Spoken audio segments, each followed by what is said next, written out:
नरेंद्र मोदी कहते हैं कि वो अपने बचपन में रेलवे प्लेटफॉर्म पर चाय बेचा करते थे। गौतम अदानी अहमदाबाद में अपना माल बेचने साइकिल से घर घर जाया करते थे। अब नरेंद्र मोदी भारत के प्रधानमंत्री हैं। उनके करीबी दोस्त माने जाने वाले गौतम अदानी दुनिया के 5 सबसे अमीर लोगों में शुमार किए जाते हैं। गौतम अदानी की संपत्ति में आए इस जबरदस्त उछाल को अक्सर उनके आलोचक नरेंद्र मोदी की सियासी तरक्की के साथ जोड़ते हैं। पहले वो गुजरात के सबसे ताकतवर व्यक्ति बने, फिर भारत के उनके आलोचकों का दावा है कि नरेंद्र मोदी से नजदीकी के कारण गौतम अदानी की असाधारण तरक्की हुई और वो बहुत कम समय में दुनिया के सबसे अमीर लोगों में से एक बन गए। इस पर सवाल भी उठते रहे हैं। Gautam Adani reimagining business in India and the world के नाम से अदानी की जीवनी लिखने वाले मुंबई के वरिष्ठ पत्रकार और रिसर्चर आर.एन. भास्कर कहते हैं कि गौतम अदानी का जन्म एक सीमित संसाधनों वाले परिवार में हुआ था। गौतम अदानी की तरक्की का ये सफर बहुत से लोगों के लिए प्रेरणा का स्रोत तो है, लेकिन उनकी प्रगति विवादों से भी घिरी है। भारत के मीडिया और विपक्ष का एक तबका बार बार गौतम अदानी पर ये आरोप लगाता रहा है कि उन्होंने कारोबार चमकाने के लिए सरकार में अपने संबंधों का इस्तेमाल किया।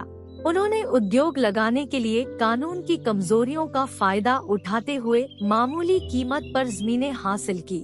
हालांकि गौतम अदानी ने इन सभी आरोपों को कई बार बेबुनियाद बताया है, लेकिन ये सवाल बना हुआ है कि आखिर अदानी की कंपनियां भारत की शीर्ष की कंपनियों की कार में कैसे खड़ी हो गई।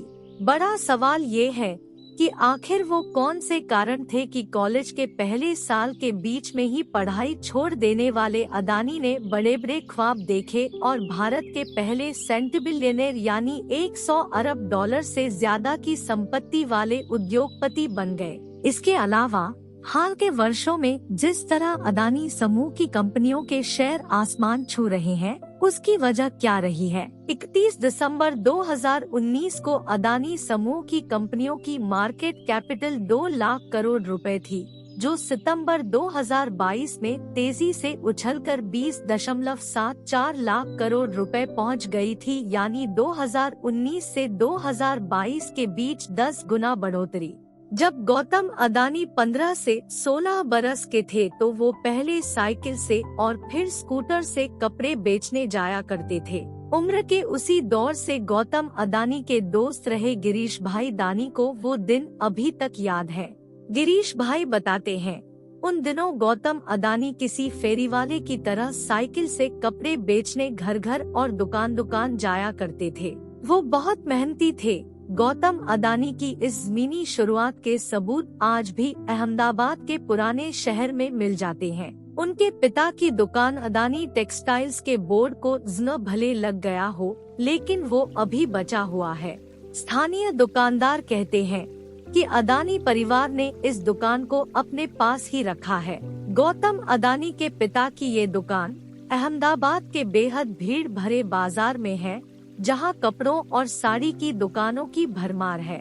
इस व्यस्त बाजार में अदानी के नाम से कई और दुकानें भी हैं, जिनमें से कुछ तो नहीं है, लेकिन उनका ताल्लुक अदानी परिवार से नहीं है। आसपास के दुकानदारों ने हल्की फुल्की बातचीत के दौरान दार्शनिक अंदाज में कहा, इस बाजार में सैकड़ों दुकानें हैं, इनमें से कई तो उस वक्त की हैं, जब गौतम भाई कपड़े के कारोबारी थे। उस समय किसी को ये कहाँ पता था कि अगले 3-4 दशकों में हमारे बीच का एक दुकानदार दुनिया का दूसरा सबसे अमीर इंसान बन जाएगा। गौतम अदानी अपने लगातार फैलते हुए कारोबारी साम्राज्य को अहमदाबाद स्थित मुख्यालय से चलाते हैं। शेयर बाजार में लिस्टेड अदानी की 7 कंपनियों का बाजार मूल्य 235 अरब डॉलर नवंबर 2022 में है, जो कई देशों की जीडीपी से ज्यादा है।